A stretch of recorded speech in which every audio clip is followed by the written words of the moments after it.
And I also just really believe that improving our relationships improves the fulfillment of our entire lives. So, when we think about looking back at our lives when, we're on our last days on the planet, that's the things that we remember. We think about, who do we love? Who are we really glad we spent quality time with? And what was the quality of that relationship? So I would say to just not underestimate how your happiness is contingent on the relationship with yourself. Certainly, that's the first most important relationship, but then the relationship with our loved ones. And I invite people to give themselves permission and the space to figure out what that means to them. Welcome to Normalizing Non-Monogamy, the podcast where we interview incredible people from across the entire spectrum of non-monogamy to hear their fascinating stories. We strive to bring guests on the show who have a healthy approach to non-monogamy. However, it's important to remember that everyone does it a little bit differently, and the views and opinions expressed by our guests do not necessarily reflect our own. Additionally, we produce this show for entertainment purposes only. Please be aware that we aren't doctors or therapists. Consult a medical professional for anything regarding your health that you might learn about on the show. Enjoy! Welcome to episode 179. We're Finn and Emma, and today we have an interview with Kitty. She hosts a podcast called Loving Without Boundaries. She's also a relationship coach specializing in working with people who are exploring non-monogamy, and she has been personally exploring non-monogamy for almost 20 years. Yeah, it's a fantastic discussion covering a lot of ground. I mean, I think one of my favorite parts about it is the discussion around moving in with a partner and what that dynamic shift was like, having a partner move in with her and her husband. So it's a great conversation. Thank you, Kitty, for being here. Links to everything that Kitty talks about, all of her work, are on our website in the show notes, normalizingnonmonogamy.com. Click on the podcast tab, or just go down in your podcast player in the little show notes at the bottom. There'll be a direct link there. And also one other quick thing I wanted to just mention here. There is one part of this discussion that maybe as you're listening think like, oh, they should have edited that out. It was basically a discussion where there was some things said that then got kind of re-said, but I didn't really want to lose what was said the first time. And so I just kind of left it in and we rolled with it. I just wanted to throw that out there so people weren't thinking that I was just a sloppy editor. Just covering my own ass. Yeah, that's important, right? Again, thank you, Kitty, for everything. We're super excited. And one other thing, that we wanted to talk about, where we mentioned how we met Kitty, which was at the World Domination Summit. We actually met in 2019. Yeah. And World Domination Summit, we'll call it WDS henceforth, moving forward. It got postponed from this year. It was supposed to be the end of June. Well, it was supposed to be 2020, then 2021. Now it's in 2022. Yeah, and so this is the last year they're doing it. This is the final one. Next year will be the last year. You can't actually buy tickets for it unless you happen to find somebody who has a ticket and is trying to sell their ticket. So it's sold out, but I would highly recommend doing some research on how to find tickets to this because it is an incredible event. Emma and I will be there in 2022. As will Kitty most likely. And yeah, it's just a great conference. So yes, I don't know, just bragging about it. And and also like you can't get tickets. So it's kind of, I don't know. I feel bad, but not too bad. Just a little bad. Just a little bad. Okay. We do have a couple of really, really fast announcements. Next up, our virtual meet and greet is coming up on May 20th. That's a Thursday, 6 p.m. Pacific, 9 p.m. Eastern. We go for 2 hours.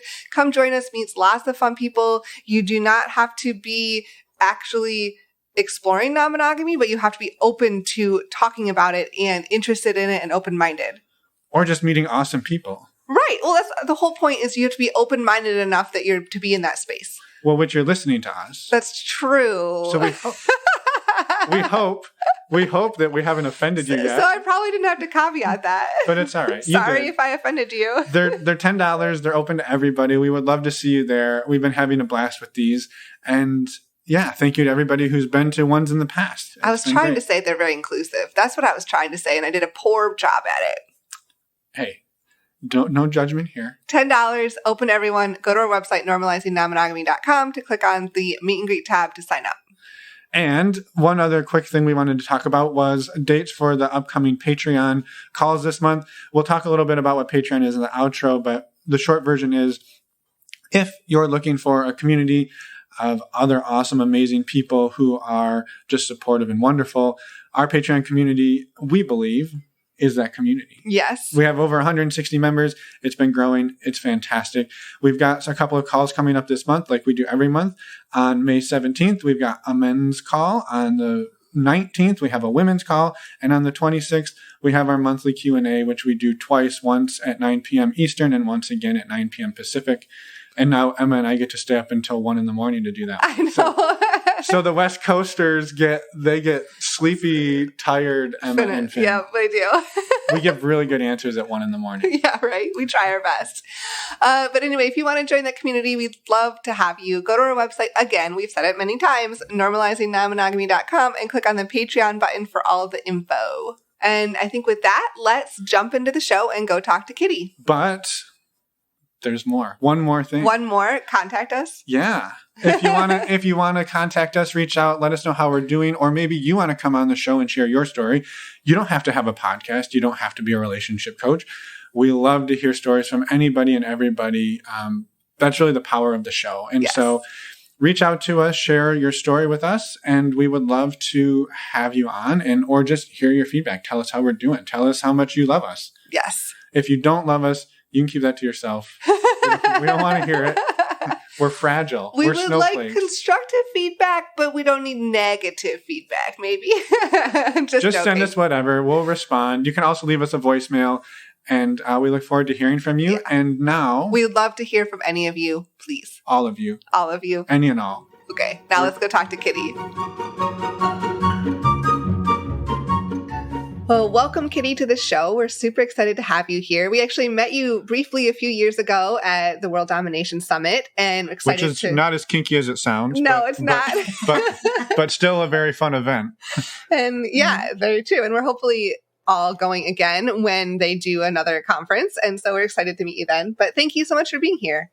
Awesome. Yeah, no, I'm totally excited to be here. And I loved meeting you back then. And it's cool that we get to meet each other, even if it's just in a Zoom meeting now, to keep that conversation going. So yeah. Exactly. Thrilled. Yeah, absolutely. Well, for anybody who doesn't know who you are, do you want to maybe give people a little bio of yourself, and then we can jump into your story? Sure, that sounds good. I am Kitty Chambliss, and I am a certified relationship coach, and I specialize in helping people in untraditional relationships live their most authentic lives, free from jealousy, insecurity, shame, or guilt in the open relationship and sex positivity space. And it is a great privilege and honor to do so. And I end up serving often people in the LGBTQ plus community and those wider circles. And I'm very passionate about what I do, because I think that we all have a fundamental right to love who we want, how we want, and to do it free from stigma. And that's partly why I'm so passionate about what I do, is to just normalize consensual non-monogamy and help make it be more accepted, and also give people the tools and the strategies to be able to live a beautiful and amazing life on their terms. Mm-hmm. Awesome. Well, thank you for the work you do, and again for being here. And so we would infer that you are yourself maybe non-monogamous. Do you maybe want to start by filling us in what your dynamic looks like, and then maybe we go back in time and figure out how you got here? That's awesome. Sure. So the way it looks now is I live with my two partners. So I live with my husband, who I've been with for 18 years, married for 14, and my other partner, who is a cisgendered man. And we've been together for about 6 years, and he's lived here for almost 5. And they each have other partners. So we have kind of like a very unusual family, and in our house we have, just the 3 adults, and then we have 2 fur babies. So my husband and I don't have our own children. That's part of the story, is we weren't able to have our own children, but, my partner's partners, and, my one partner has a son, and my husband's girlfriend, she has a daughter who's our goddaughter. So we just kind of view that as kind of our extended family, our polycule, if you will. And I would say in terms of identities, I identify today as a happily married polyamorous woman who has 2 partners, and I view them both as, if you will, primary partners or my main partners. But because I am polyamorous and a former cheater, I also kind of like to have the door kind of cracked open to things that might happen in the future, because we're all evolving and changing. I also identify as a cisgendered woman. I'm into kink. I identify as heteroflexible, and I can't think of any other identifiers right now, but yeah. Yeah. Awesome. Well, thank you for that. And it sounds like an awesome, kind of beautiful family you've kind of built. Yeah. Around, so I love it. Thank you. Yeah. Well, it's taken a long time, right? My whole life to get here. So, it was hard earned. Absolutely. Yeah. Mm-hmm. I guess, do you mind jumping back in time a little bit? And when did you first hear about non-monogamy, or what was it modeled for you growing up? I guess, when did you come into this world? So I didn't ever hear the word polyamory until I read the book, The Ethical Slut, when I was in my mid-30s. And the way I like to tell this story, it was recommended to me by a friend who was in an open style relationship. And she knew that my husband and I were looking at different ways to be in a relationship that wasn't strictly compulsory monogamy. And when I first even just read the introduction to that book, at first it was just like the most amazing moment. Like, I joke around, like, it was like the clouds parted, the angels sang, and it was this amazing moment where I thought, oh my God, all these years I thought there was something seriously wrong with me. And it turns out I was just polyamorous all along, and I had no idea that was even a thing. So at first I felt a lot of joy. But then next, I started to feel a bit of anger, because I was upset that I'd never heard this word until my mid-30s. And so all those years that I was a cheating serial monogamist, and all my friends were getting happily married, and I went to therapy trying to figure out what was going on. Like, no one had ever even entered into my mind or shared with me this concept. And so that's partly what even led me to do what I do today, is I really want to help other people know way earlier on than I did that there are choices. There are choices in how to structure our relationships. There are choices in how to have a romantic orientation, if you want to call it that, and live your most authentic life in a way that works for you, instead of the way that society or families or religion is kind of prescribing that we're supposed to be living our lives. So, and going back even further, I often tell people that I'm a recovering Catholic. So I went to 12 years of Catholic school, the uniforms, the whole 9 yards, the short skirts that were always too short for the nuns. And that's where I came from. So just kind of coming from that place of a lot of guilt and shame, and also just being taught things that I don't believe today about our sexuality, and, when is okay to have sex, and, what our thoughts should be about masturbation and touching ourselves. And so it frankly messed me up in the beginning of my journey. So for the first 10 or 15 years of dating, I became a cheating serial monogamist, because I thought I was supposed to marry the one and only and be on that relationship escalator. And if I was going to do that, I kept kind of upgrading the person I was dating with the next one, because I thought, well, geez, if I'm going to be with this person for the rest of my life, they better be amazing, and so I kept doing this really strange thing that was not, it was out of alignment with who I eventually decided that I was. And that was when I started to have an epiphany, where I just realized that, cheating and acting that way and behaving that way was not who I wanted to be. And so I just kind of made a decision one day that I wanted to start honoring my values of integrity and honesty, and that I wasn't going to cheat anymore, but I didn't know what that was going to look like. So I just started to follow my nose, so to speak. And eventually I met the man who's now my husband on Match.com, back when I still kind of identified as monogamous and was just trying to figure it all out.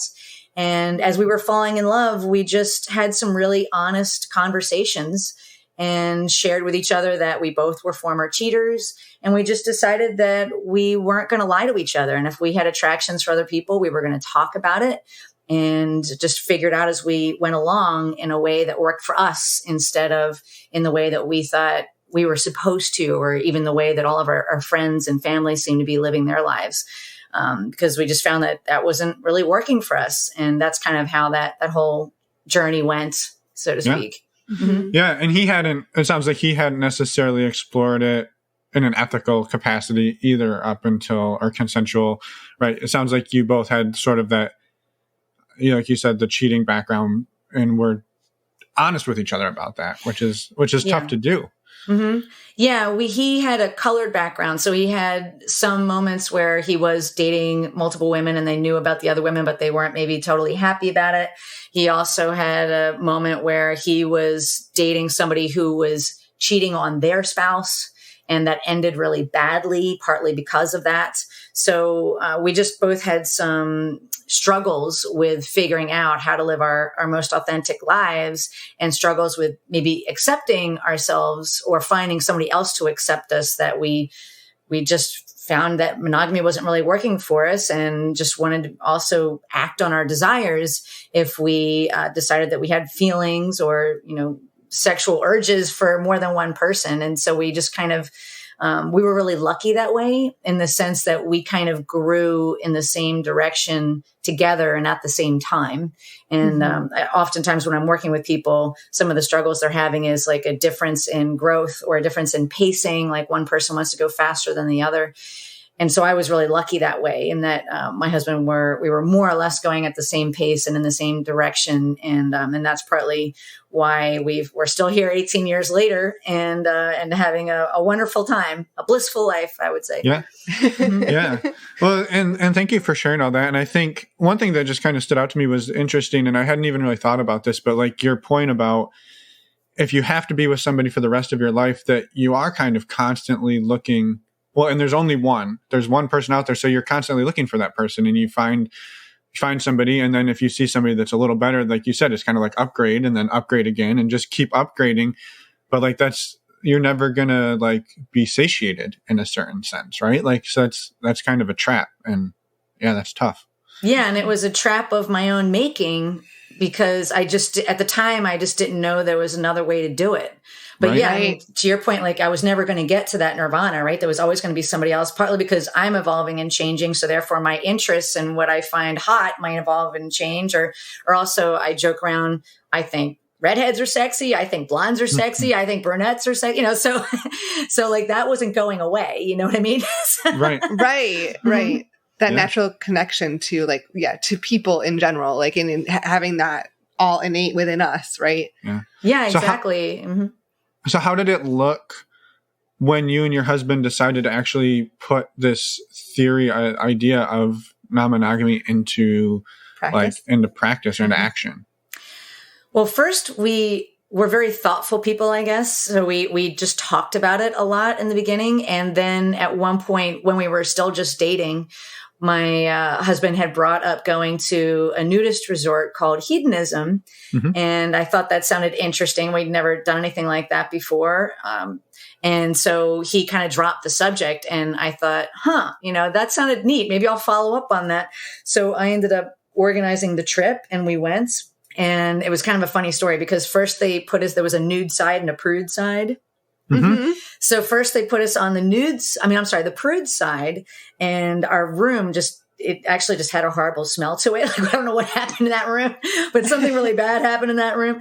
And so we complained and said we wanted another room. And they said, well, we only have empty rooms on the nude side. We can show that to you if you want to see what it's like over there. And we were like, sure. So they give us this tour, and we were it was interesting just to see, 30 naked people hang out at the pool in the hot tub, and they showed us the rooms, and we thought, well, take it, and so we spent, why not? Yeah, exactly. We thought, what the heck?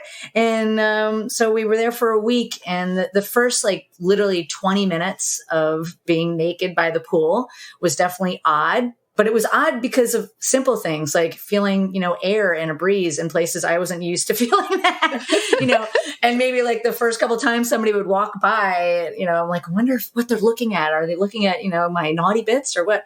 But after the first 20 minutes, it felt like the most natural thing that I'd ever done. And then when we had to put clothes on to go to dinner, it felt strange. I was like, man, can't we just go to dinner naked? That would be so nice. And then by the end of the week, we were, hanging out with people in the hot tub and getting flirty with people. And so that was kind of our walkway into more the swinging lifestyle. But what we learned was that it wasn't really just about the recreational sex aspect, although that was fun. It was also about making connections and becoming really good friends and developing feelings for people and letting that be okay. And around that time was when I read The Ethical Slut. And that's when I learned the word polyamory. So we kind of went to the nudist resort first. And part of my story I tell people is a month later, my husband asked me to marry him. And I don't think that was any accident, because I think, by us having that experience, he thought, okay, so we can successfully have something untraditional, and that's going to work for both of us. Maybe this is the gal for me. And then we eventually got married, but we did write our own vows and had a very untraditional wedding. And we just left out the forsake all others parts, but we left everything else in, love, honor, and cherish and all that. Mm-hmm. Yeah. But we just kind of wrote our own vows so that we were, honoring those for the rest of our lives to the best of our ability. Yeah. We did the same thing. We did. Minus the Hedo part, but we did the vows part. Yeah. That's awesome. The somewhat more traditional wedding, but not traditional at all. Yeah. But, I was curious, so when you went to Hedo and those first steps, how were there challenges that you ran into in the beginning there, or did it feel pretty easy? I guess, how did that go in your relationship? In our relationship, I would say it went pretty darn easy. Honestly, I was just kind of like an awakening mostly, and we were like two kids in a candy store in a way. The only challenging moment I had, but it wasn't necessarily with my soon-to-be husband. It was when things started to heat up in the hot tub, and there was a couple that basically wanted to have a foursome with us. And it just felt super fast to me. And I got shy, and I kind of ran to the room and locked the door, But I was like, this is a little too much. I was ready to kiss, but that was about it. So that part just went a little bit fast. And my husband was just kind of honoring where I was at. He was kind of neutral, so he was like, okay, we can hide out here and not answer the door if they knock. So that was another, I guess, a pacing timing thing, but later on, we did have a foursome with that couple many times. So it was just kind of shocking all at that moment too. Right. But yeah. That's the only thing I can think of that was challenging. Otherwise it was incredible. It really flowed and felt very natural. Yeah.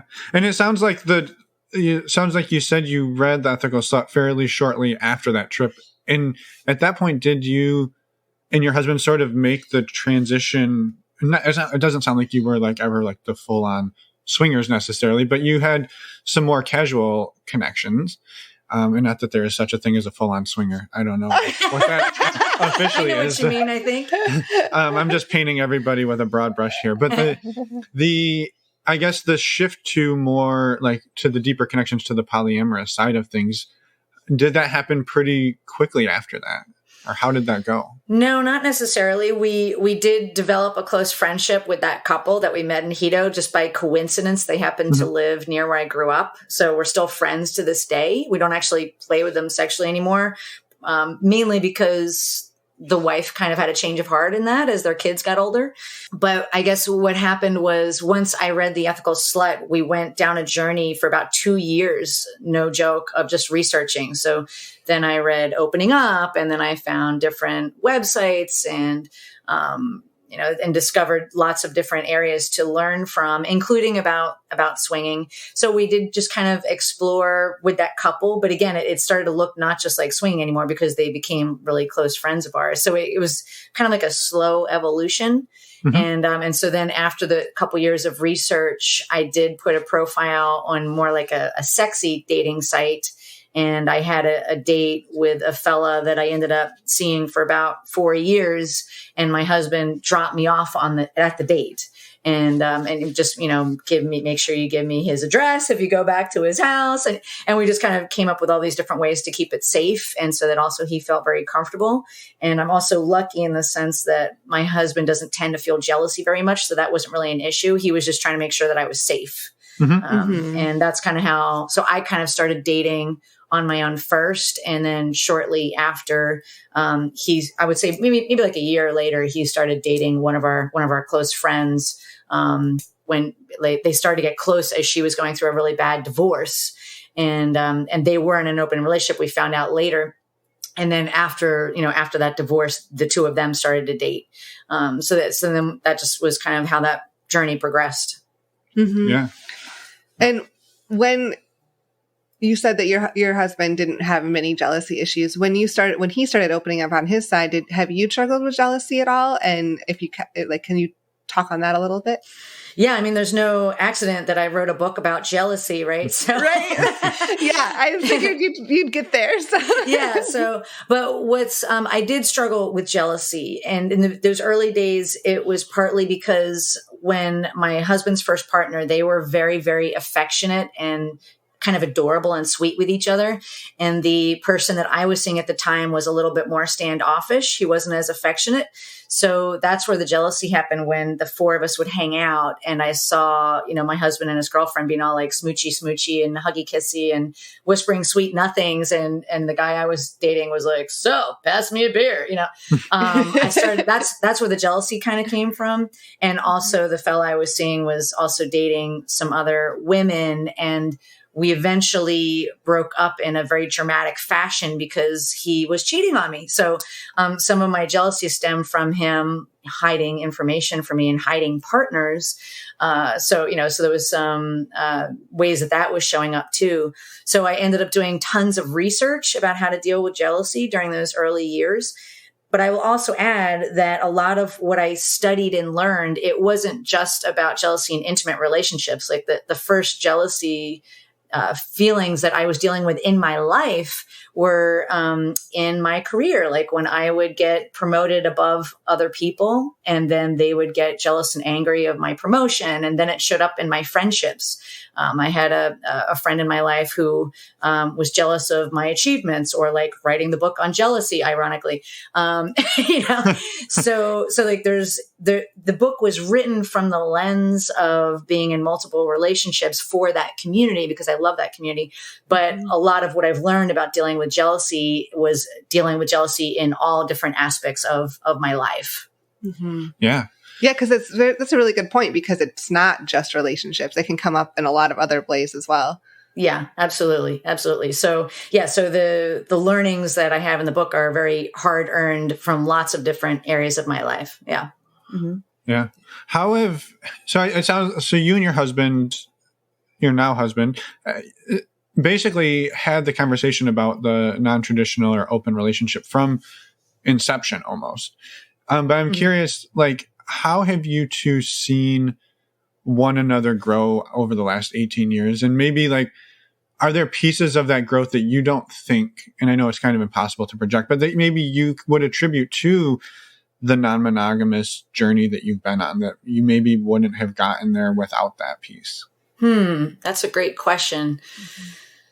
It's harder to answer that one.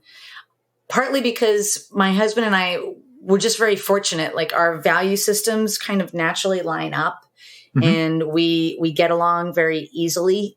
So it's just kind of been this natural growth that he and I didn't have to work that much at. But I guess the part maybe where we've grown is in like when I'm having issues with some of my partners, and learning how to not put too much of a burden on him, so say I've got an issue over here with partner A, how much do I discuss that with my husband? And so I think maybe that's probably the best way I can answer that, is I think we both had to learn really valuable boundary setting, using that as an example, where I had to learn if I was overburdening him, and he had to learn how to say, you know what, I can't really talk about this with you anymore, or tonight, let's give it a rest, or maybe you should talk about that with somebody else, or maybe you should write a book about jealousy and get your thoughts out that way. But so I think that's maybe a place where we had to learn how to grow, is how to manage our emotions as it related to our growing polycule with our other partners. Yeah, because that's tough, right? If you're having an issue with another partner, and your husband always becomes the sounding board for that. And it's really out of his control, right? Like he can't fix it. He just has to listen, and which is a valuable role to play, but that's still tough to do at a certain point. Yeah. And it becomes complicated also if I'm having an issue with the other person that we live with, because it does affect him because we all live under the same roof. So I guess that's another area is that we've had to grow, is learning where each of our, as I like to call it, sometimes your growth edge is. And for my husband, his default is to play peacemaker and to kind of want to smooth everything over instead of maybe getting to resolutions. So I don't know that we would have figure that out. So I think that is something that we learned by having multiple relationships and living under the same roof, because it was another way where it was like a gray area of like, okay, so how much does he get involved in this situation? Because some of it is just pertaining to my relationship with my other partner, but some of it is also relating to that we all live under the same roof and we have to find peace and harmony here as an unusual family. So I think that's also been some of the challenges that we've had to face that we definitely wouldn't have anticipated very well anyway. Yeah. That leaves the question where you commented on the conflict. Like when you have conflict with a partner, do you have any suggestions for handling that? Like I know you're all living together, that's a different, different dynamic, but your husband also has another partner. And so like if there's conflict in any one of the dynamics, do you have strategies for handling that as an overall polycule? Because it affects everyone. It can affect everyone. And that's something I think that would be helpful if you have any thoughts on. Yeah, absolutely. I mean, the old adage, I think, is true that we've probably all heard in real estate. It's always location, location, location, and multiple relationships. It's communicate, communicate, communicate. So I think it is really important to have lots of communication. And I think sometimes as people are opening up, sometimes people don't realize just how much work that is and how much time it takes and how important it is to really hone your skills, to learn how to both communicate in a healthy way where you are speaking respectfully and compassionately to your partners and your partner's partners. And also, so that's kind of one piece of it. But I would say the other piece of it is learning how to know when not to communicate. And what I mean by that is sometimes you may have some emotional things to sort through or process on your own. And you can do that either by journaling or talking to an impartial friend or a professional like a coach or a counselor, and knowing when that's the space to work that out versus determining when it's time to talk to your partner. Because I think sometimes people can damage their relationships by, say, knee jerking and acting out or lashing out and not speaking respectfully or compassionately or honoring the needs and the truth of the other person and even themselves. And so a lot of times it's important to, not only to talk a lot, but to know when not to talk, and to know when it's kind of like your own stuff to work through first. And also the in-between, because there can also be an in-between place where you want to bring somebody in the know, like give them a heads up, like say a relationship ends, for example, and you're grieving, so it might be really important to say to your partner, hey, I'm really grieving this relationship. I'm super sad right now. And I might be locked in my room crying sometimes, but I want you to know that doesn't mean that I value you any less. And it doesn't mean that I'm not here for you. Just if you can just maybe give me some space and some understanding, but know that I still truly, value you and cherish you and adore you. I'm just going through some stuff right now, So also knowing like those in between places to be too, or also another situation is if you're going through something and you're confused and you don't even exactly know what your feelings are. So it can still be powerful to say, hey, I don't exactly know where I'm going to end up here, but I realize that I'm working out some things. And as soon as I get a finger on it, I'll clue you in.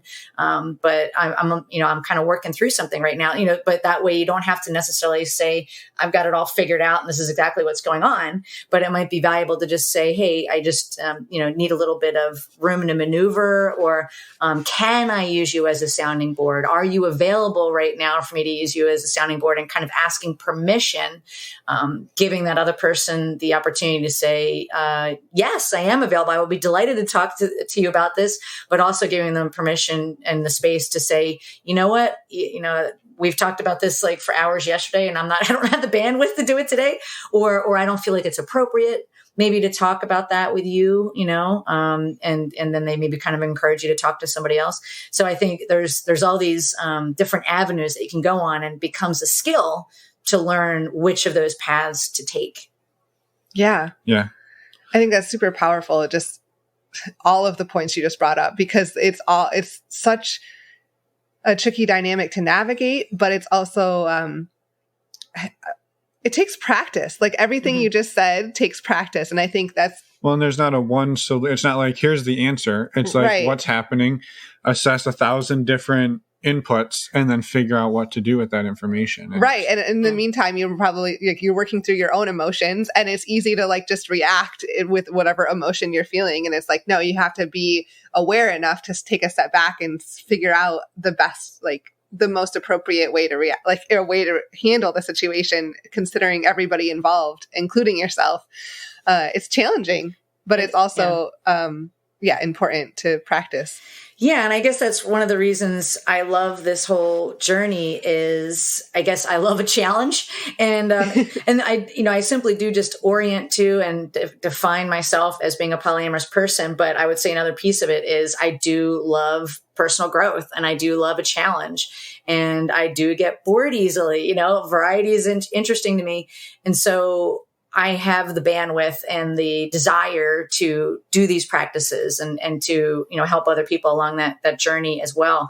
But I think that can be daunting to people at first when they just don't realize, wait a minute, what? I have to learn all these new skills and I have to practice this daily. And it's just easier to scream and yell and run out the front door, but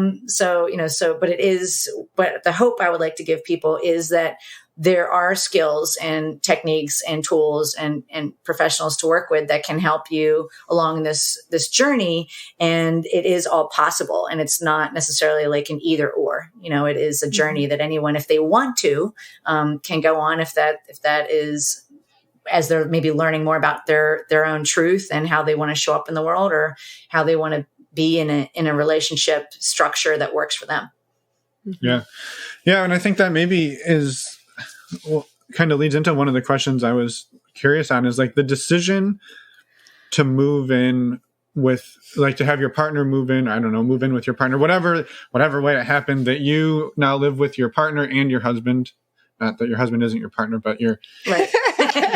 You get the point. Yes, I do. I'm not trying to devalue anybody here. Just the decision to move in, the three of you, and how that came to be, and like, how did it change things? Like, was it harder? Was it easier? Was it some of both?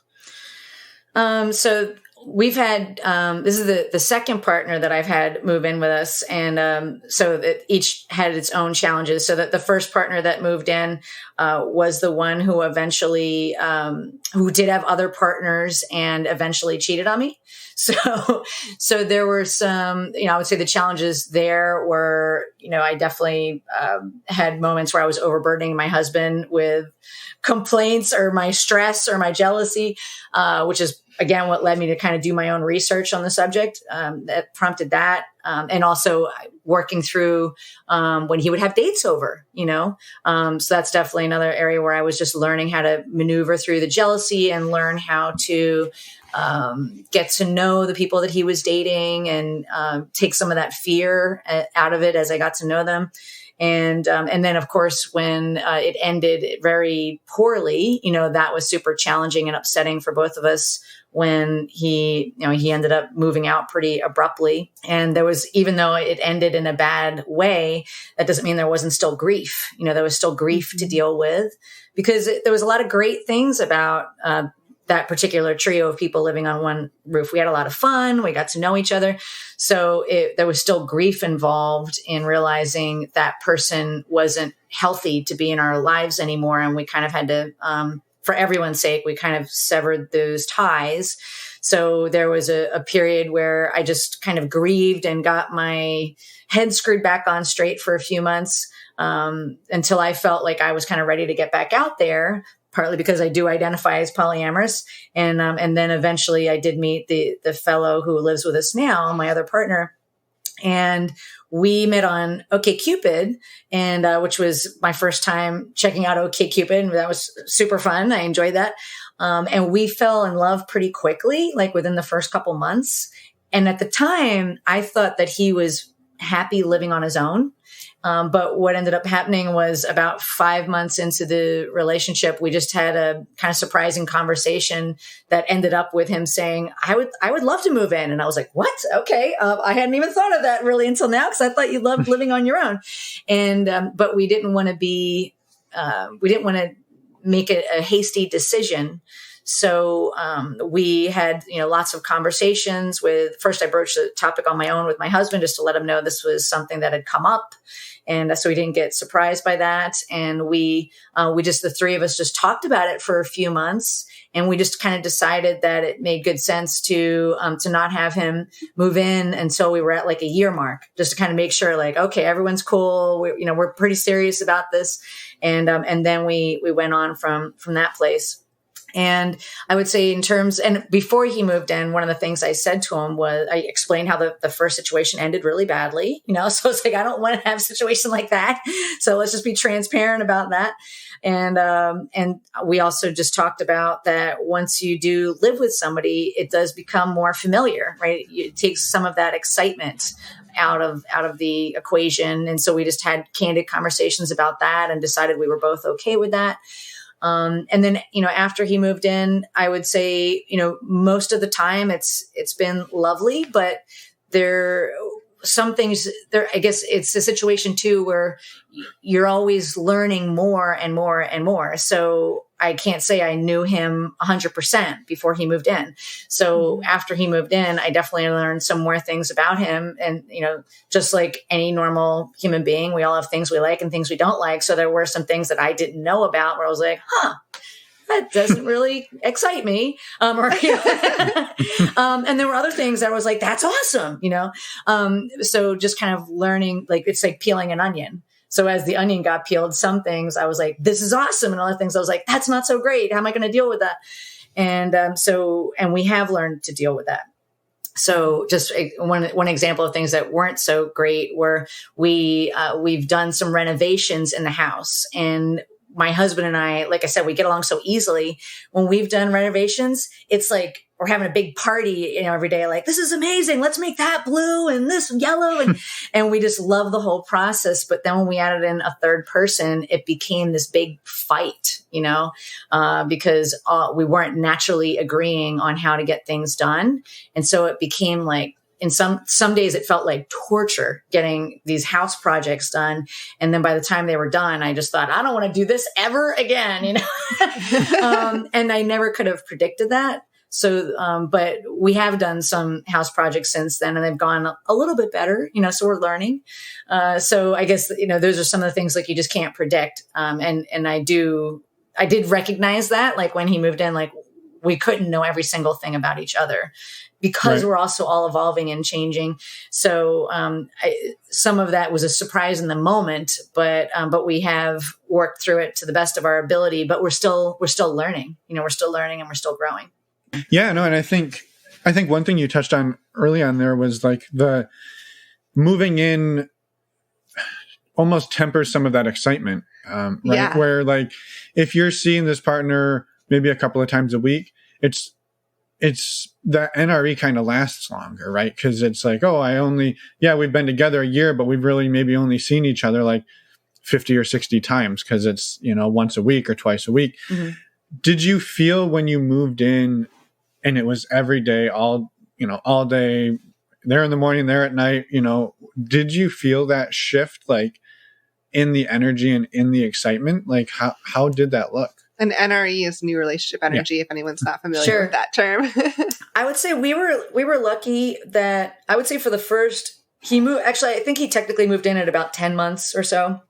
And I felt like we felt new relationship energy for like a year and a half. So there was a number of months there where it did feel just like super exciting and, oh my God, I have like the best life ever. The two people, I love who I think are just so hot and awesome are upstairs and downstairs, And so I definitely was just kind of having that blissful, grateful feeling for a long time. But I do remember the very first argument that we had, and it was over the dumbest thing, It was so dumb. It was about what to watch on TV. And that's how stupid it was. And I was shocked, because I was like, we've had this blissful year and a half and we're going to argue about what to watch on TV. Like, this sucks, So it was kind of like this bubble got burst. But I wasn't surprised because I knew it was going to come eventually. It was just a matter of when. Is it going to be a year and a half, 2 years? So it was just a moment of humbling, I guess. And we've definitely had some different arguments and blowouts since then, which has also been something to notice and work through. Again, because it's interesting with multiple relationships, because this relationship over here might look like this, and feel like this and maneuver like this, but this relationship over here might be completely different sometimes. And again, I do love a challenge, but there are moments where it can feel confusing. Like, what works over here might not work in this relationship over here. And so I think that's definitely, I don't know, just a big personal growth aspect. And I think what some people can also get a little surprised about as they're kind of maneuvering through things. Did that answer your question? Yeah, no, that's great. And I think that's also something really interesting you touched on right there at the end, is like the ways that you maybe resolve conflict with your husband are different than the ways that you resolve conflict with your other partner. And that, like, you don't have like a one size fits all solution. Like, oh, somebody's upset, here's what we do. It's like, right. this is like a custom fit solution every single time. And that's tough. Mm-hmm. I think sometimes for learning people how to do that. You're always figuring it out on the fly. Mm-hmm. Yeah, I guess it does feel a lot like you're kind of like dodging and weaving and learning and just kind of putting it away in your mental toolbox. Okay, so for, partner A, here's the tools I pull out and when and how. And then, for partner B, this is what I've learned works, or nothing's worked. I got to keep trying, because that can happen too. But one quote I love that I've heard recently is that oftentimes we feel like our needs or our values are in conflict, but it's really just a crisis of imagination. And I think that can give people a lot of hope, is to realize that there's always a way through. Sometimes it's just about being creative. And I should say that with a caveat. I mean, sometimes people are just incompatible or a relationship's run its course. But I mean, if two people want to be there and they want to work towards being in a healthy relationship, generally speaking, you can usually find a way forward if you're creative and keep at it. Yeah, totally. Switching topics a little bit, I had a question about you feel, or it's obvious that you are fairly open about your relationships, and you have your podcast and a book and everything.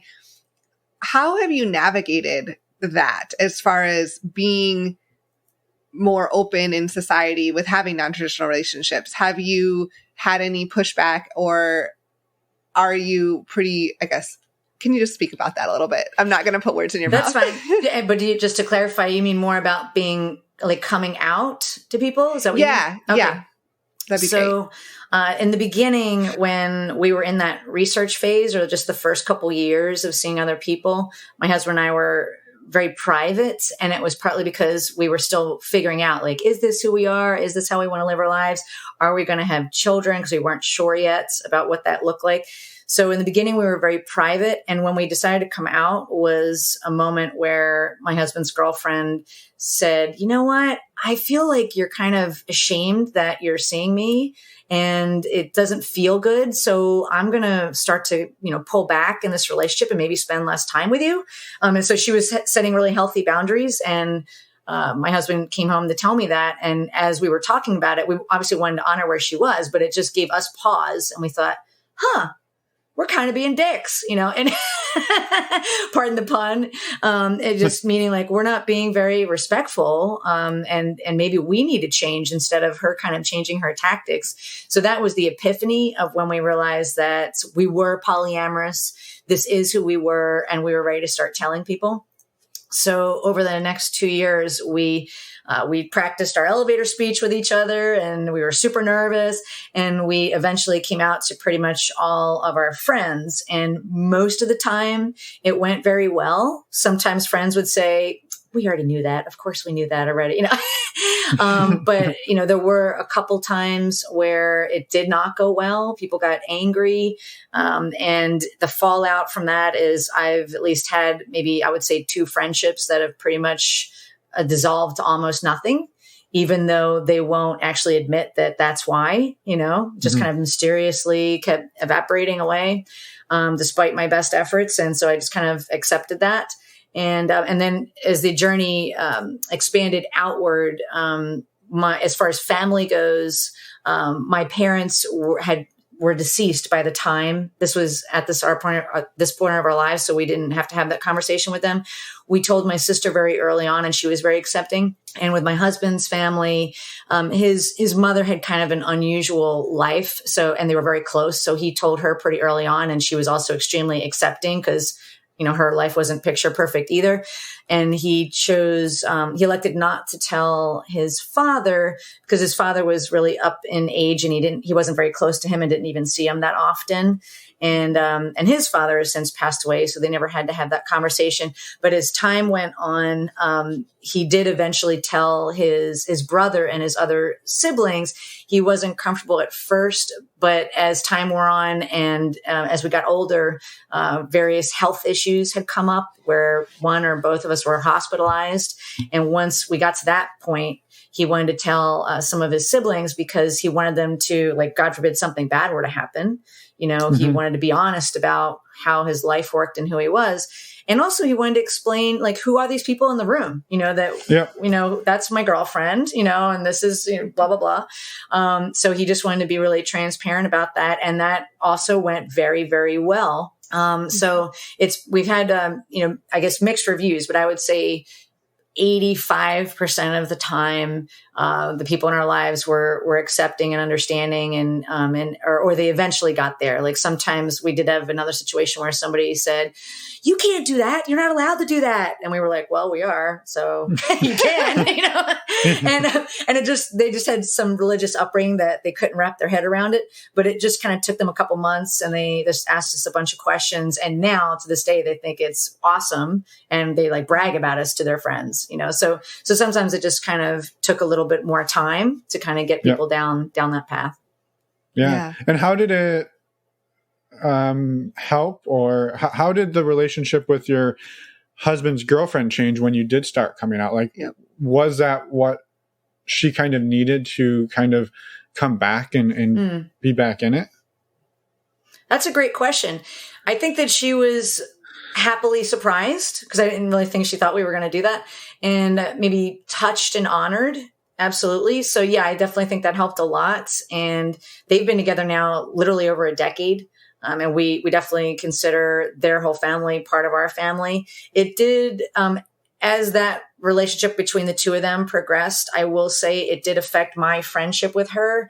To say negatively wouldn't be really correct. Because it's not negative. It went from being like where we were really kind of close, like girl friends, like friends that were girls, to her kind of time and attention kind of shifted over to my husband. So now we're very good friends, but I'm just not that close to her, like her emotional world on a day-to-day basis. So that is a bit of, it's just kind of an evolution that I accept. And it doesn't necessarily bother me, but it did change. It did, to be fair, it did change. Yeah, no, that makes total sense. And I think, also like, I'm kind of impressed with her, like you said, like setting those boundaries and coming to you. Like, that's a hard thing to do, right? Like, she doesn't want to step back, but she kind of, like you said, she said it didn't feel good and she didn't know what else to do. I think that's a tough thing to do. So I wanted to acknowledge that. Yeah. It's well, amazing. and we were really, it just showed what an amazing human being she is. And that's, I'm sure why she's still very, very much in our lives to this day. But what I loved about it, even from everything that I've studied and what I work with clients on, is she didn't try to tell my husband what to do. And she spoke to him respectfully, and she just set her own healthy boundary and just kind of said, hey, this is where I'm at and this is what I'm going to do, without making any demands on him, which I just thought was incredibly mature and amazing. And it also just kind of showed all the work that she'd done, because she'd just been on her own personal growth journey, and it showed, it showed that how maturely she handled that. Yeah. And it kind of forced us to kind of step up our game at that moment. Yeah. Yeah. And going back to like the communication earlier, like she had obviously done a lot of that work, and like she was putting into practice, and yeah, that's pretty amazing. Mm-hmm. Yeah. So yeah, thank you for sharing all of that about that whole coming out process and what that's looked like. And I think that's amazing. And before we kind of let you get into sharing more about where people can find you and your book and your podcast and all of that, I guess we just wanted to give you the chance, like, is there anything else you wanted to share, or maybe any final thoughts to kind of just tie everything together that you've kind of maybe learned and come to over the last roughly 20 years that you've been exploring this? Yeah. Thank you for that question. That's awesome. I would just like a couple things I'd love to highlight, and just, I've had such a journey that's really ebbed and flowed, and had a midlife crisis. I went through a period of depression. And when I really came out the other side of it, I would say two messages I really have for people is to find happiness in a way that works for you. And I really want to encourage people that it is possible to live your most authentic life. And I really, truly believe that it is a fundamental human right to love who we want, how we want, in a way that feels comfortable and natural for each of us. And I believe in the ability to choose that for ourselves. And I also just really believe that improving our relationships improves the fulfillment of our entire lives. So, when we think about looking back at our lives, when, we're on our last days on the planet, that's the things that we remember. We think about, who do we love? Who are we really glad we spent quality time with? And what was the quality of that relationship? So I would say to just not underestimate how your happiness is contingent on the relationship with yourself. Certainly, that's the first most important relationship, but then the relationship with our loved ones. And I invite people to give themselves permission and the space to figure out what that means to them. Mm-hmm. Yeah. Awesome. Well, very well said. So yes, thank you. Thank you. And I guess I'd love to have you talk about the work that you've done too, so that we can get more listeners sent your way and readers sent your way. Sure. Yeah. Well, it started, I have my book. So the book is Jealousy Survival Guide, How to Feel Safe, Happy, and Secure in an Open Relationship. And you can find that on Amazon. It's in print, Kindle, and Audible. And I'll tell people that there's some fun Easter eggs at the end of the Audible, because I thought if I'm going to stand in my master closet for an entire day, I might as well do some fun things at the end of the book.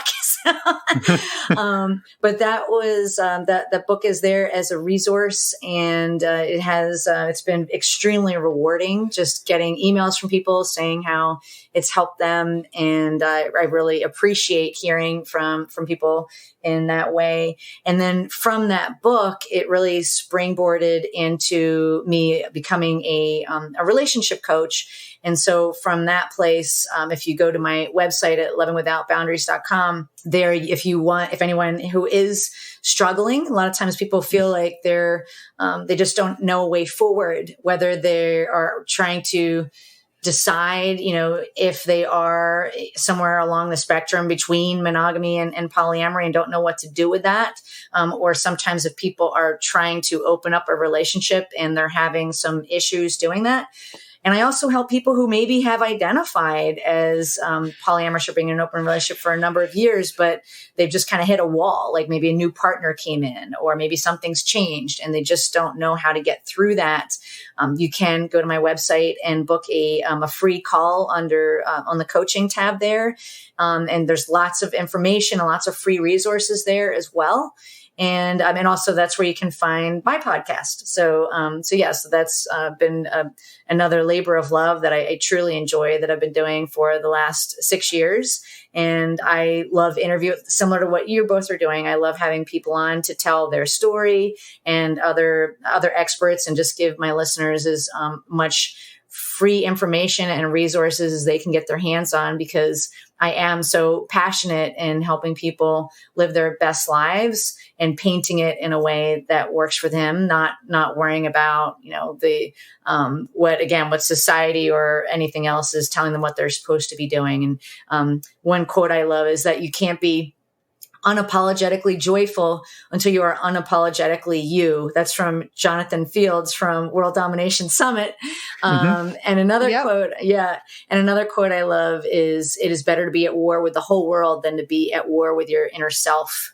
So it can just be so liberating to just start to really own who you are and step into that power of who you are and start sharing that with the world. And that's one of the things that I really love helping people do.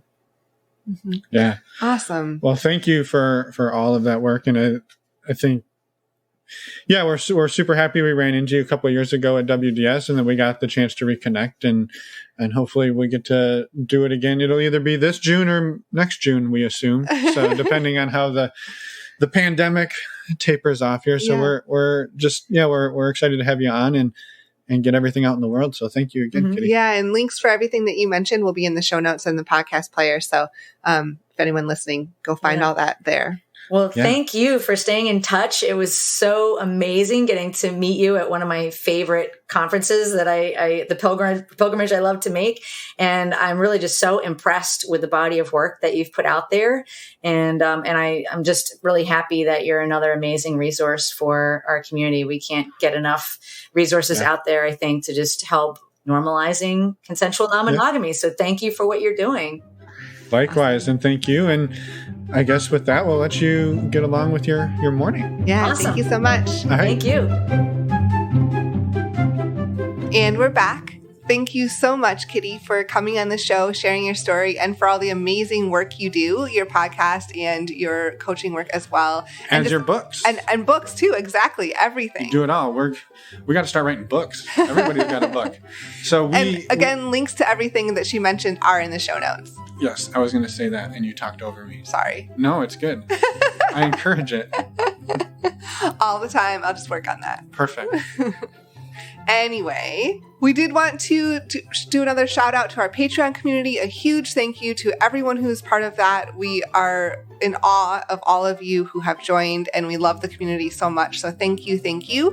We do have a couple of dates, as we said in the intro. We'll mention them again. A men's group call coming up on May 17th, a women's group call on May 19th, and the monthly Q&A on May 26th.